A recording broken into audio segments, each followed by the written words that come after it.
All of you fix guideline platform पर आपका welcome. इस सेशन के अंदर BA, BSc, BCom first year subject general English के सिलेबस और पैटर्न के बारे में डिस्कस करेंगे। और सिलेबस और पैटर्न जानना जरूरी यूं होता है क्योंकि जिस तरह एक तैराकी को तैरने से पहले इस नदी का गहराई ज्ञात होती है, उसी तरह एक योद्धा को युद्ध जाने से पहले अस्त्र शस्त्र के बारे में ज्ञात होता है। उसी तरह एक सफल अभ्यर्थी को भी एग्जाम हॉल से बैठने से पहले या एग्जाम देने से पहले उसको सिलेबस और पैटर्न के बारे में भी ज्ञात होना चाहिए। तो सबसे पहले मैं बात करूं कि आपके सिलेबस और पैटर्न यानी का जो स्टैंडर्ड है वो किस तरह रहेगा। तो सबसे पहले देखिए, और एक चीज और बताऊं कि आपको डरने की कोई आवश्यकता नहीं। आपको इंग्लिश पढ़नी आए या नहीं आए कोई बात नहीं, आप बस केवल और केवल ये सेशन को आप अंत तक देखना और जो भी मैं बताऊं वो चीजें आप पढ़ के जाना। और पढ़ने की आवश्यकता नहीं है, जो चीज मैं बताऊंगा ना वैसे वैसे आप करके आना, बाकी चिंता मत करिए आप।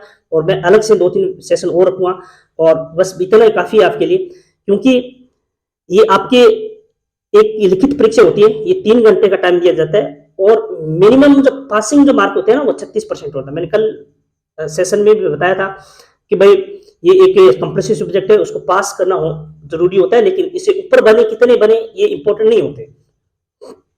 और एग्जाम मैक्सिमम कितने अंकों का रहेगा, तो 100 अंकों का रहेगा।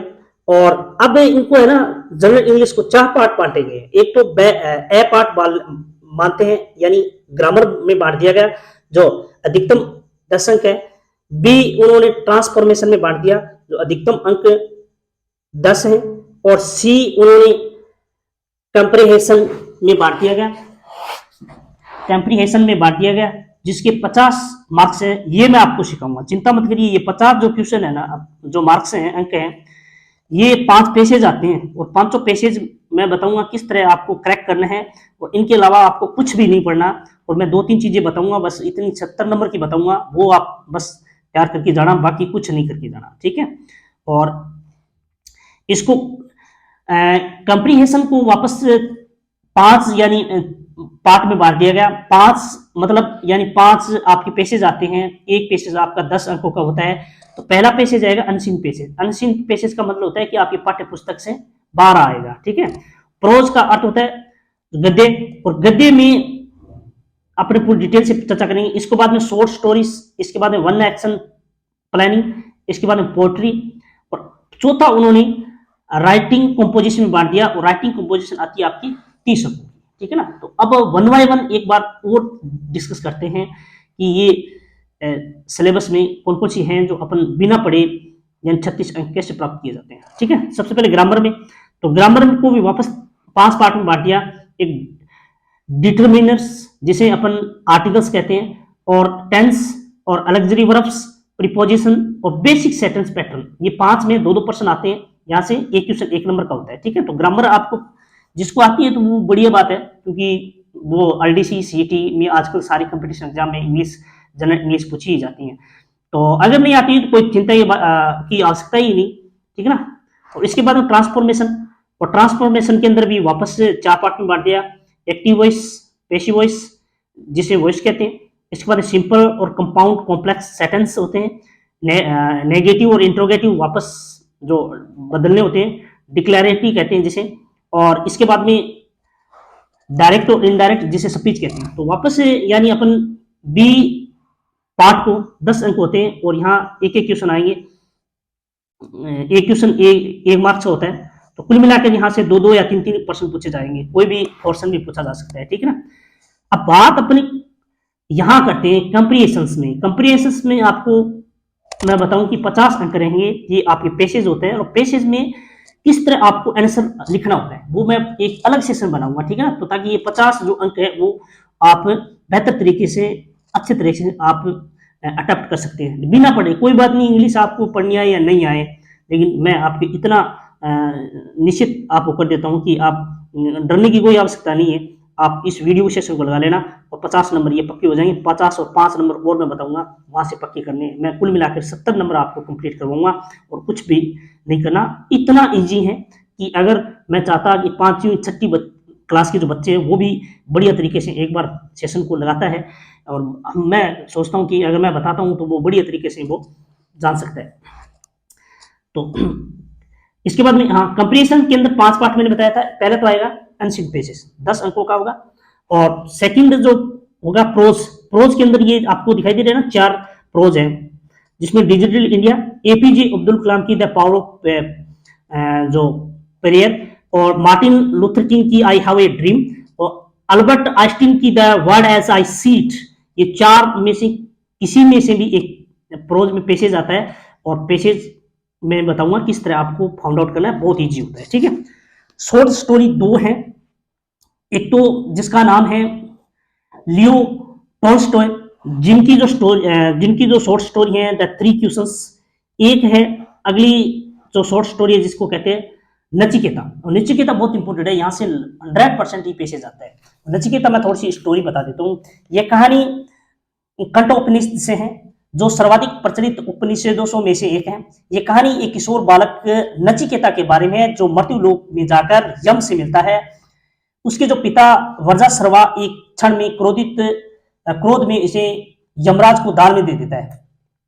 नचिकेता अपने पिता में वचनों को स्वीकार करता है और यमराज से मुलाकात करता है। जब वे मिलते हैं तो यमराज नचिकेता से प्रभावित होता है, उसे 3 वरदान देता है। यमराज जी देते हैं 3 वरदान, ठीक है। और इसके बाद इस कहानी में यमराज द्वारा दिए गए 3 वरदानों के बारे में बताया जाता है, ठीक है। तो ये बहुत इंपॉर्टेंट है, और बस वरदान ही है वो। तो इसके बाद में अपन, मैंने बता दिया लगभग, ये पक्का आएगा, यहां से देख लेना। और 1 एक्ट प्ले, यहाँ एक नाटक होता है, और नाटक एक ही नाटक है, कैड्रिक माउंट। और जो ये जो नाटक है सेड्रिक जो माउंट है, नाटक है द नेवर नेवर नेस्ट, पक्का आएगा यहाँ से, पेशेज पक्का आएगा यहाँ से, ठीक है ना। और इसके बाद में पोएट्री, और पोएट्री से ये 3 आपको दिखाई दे रहे हैं। रविंद्रनाथ टैगोर की heaven of freedom, John Donne की death be not proud, Swami Vivekananda Kali the mother. तो काली द मदर यानी आपको पता है काली माता स्वामी विवेकानंद जी की आराध्य देवी रही है। और इसके साथ ये काली द मदर से पक्का पेशेज आता है। और ये the mothers, the Kali the mothers, यानी ये कविता है, एक प्रशंसा गीत है। यहाँ कवि देवी काली की पूजा को महिमा मंडित करता है, वह उसका यानी परम भक्त मानता है इसे, और इसके बारे में व्याख्यान किया गया, तो पक्का यहाँ से प्रश्न आएगा। इसके बाद में अगला डी, जो राइटिंग कंपोजिशन आता है 30 नंबर का, ठीक है। और 30 नंबर के अंदर सबसे पहला आता है प्रीसिस राइटिंग। तो प्रीसिस राइटिंग बहुत सरल होती है, जिस तरह पेसेज होते हैं ना, पेसेज किस तरह अपन सोल्व करते हैं, किस तरह अपन हल करते हैं, इसका जो प्रारूप किस तरह होता है, इसी तरह प्रीसिंग राइटिंग बहुत ईजी होता है। प्रीसिंग राइटिंग का मतलब देखिए क्या होता है, हिंदी में अगर मैं बात करूं तो संक्षेपण होता है, ठीक है ना, संक्षेपण होता है। और किसी विस्तृत वितरण या सविस्तार व्याख्या या व्यक्त करना, या पत्र व्यवहार या लेख के तथ्यों और निर्देशों से ऐसे संयोजन को ही क्या कहा जाता है, संप्रेषण कहा जाता है, ठीक है ना। इसके बाद में पैराग्राफ राइटिंग, ये 10 अंकों का आता है। लेटर राइटिंग, अब ये लेटर मैं बता दूंगा आपको बढ़िया तरीके से, और पत्र आपको बस केवल हैंड, जैसे मैं बताऊंगा ना, इस फॉर्मेशन में आप लिख के जाना, और पूरे के पूरे नंबर मिलेंगे आपको, एक भी नंबर नहीं काटेगा, ठीक है ना, आपको कुछ भी नहीं आए, ठीक है ना। लेकिन मैं बताऊंगा, इसका जो फॉर्मेशन बताऊंगा वो फॉर्मेशन लिख के आना, और चाहे लेटर कोई भी हो, और जिस तरह आप लिख के आएंगे एक भी नंबर नहीं काटेगा, ठीक है ना। इसके बाद में रिपोर्टिंग राइटिंग होती है, उनको भी लिखना सिखा दूंगा, मेन चीजें कि भी किस तरह लिखा जाता है। तो कुल मिलाकर ये 30 अंकों का रहता है।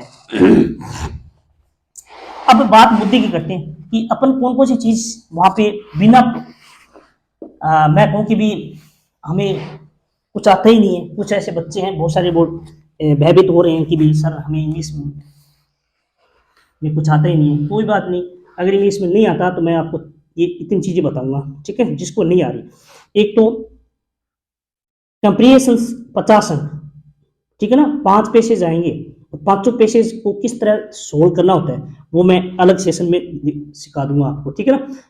तो मतलब अगर ये 5 पेसेज अगर याद है तो पेसेज में 36 पासिंग चाहिए, तो आराम से यहाँ पे इसको पास कर सकते हैं, ठीक है। इसके अलावा इसके अलावा मैंने ये बता दिया, प्रीसिस राइटिंग बहुत इजी होता है, बहुत इजी। 5 नंबर मैं ये करवा दूंगा। 55 नंबर यानी आपको देखो इजी, इतना इजी है कि आप एक बार सेशन लगा लोगे ना तो आपकी मतलब कुछ भी आ जाए देखने की जरूरत नहीं है। इसके बाद में लेटर राइटिंग, यहाँ लेटर में सिखा दूंगा आपको बेहतर तरीके से किस तरह आपको लिखना होता है, इसकी मैन बॉडी और इसकी जो किस तरह डिजाइन करना होता है, तो वो सारा सारा मैं यहाँ से आपको बता दूंगा, उस तरह लिख के आना। 5 नंबर ये 60 नंबर। 60 नंबर जिसको इंग्लिश आती नहीं ना, कुछ भी नहीं आता, तो अपने 36 चाहिए होते हैं, तो मैं यहाँ से अलग सेशन में बना दूंगा, ठीक है। तो आपने कैसे लगा ये मेरा जो बताया आपको सिलेबस समझ में आया या नहीं, एक कमेंट बॉक्स में आप जवाब जरूर दीजिएगा। और थैंक यू, धन्यवाद। और नेक्स्ट क्लास में आपको जो कंप्रीहेंशंस और इसके साथ साथ प्रीसिस राइटिंग आपको मैं सिखाऊंगा। कुल मिला के 55 नंबर होगा, ठीक है। इसके बाद में एक सेशन और रखूँगा जो अपना लेटर है, लेटर राइटिंग, ठीक है ना, तो पेपर किस तरह लिखा जाता है। तो थैंक यू, धन्यवाद।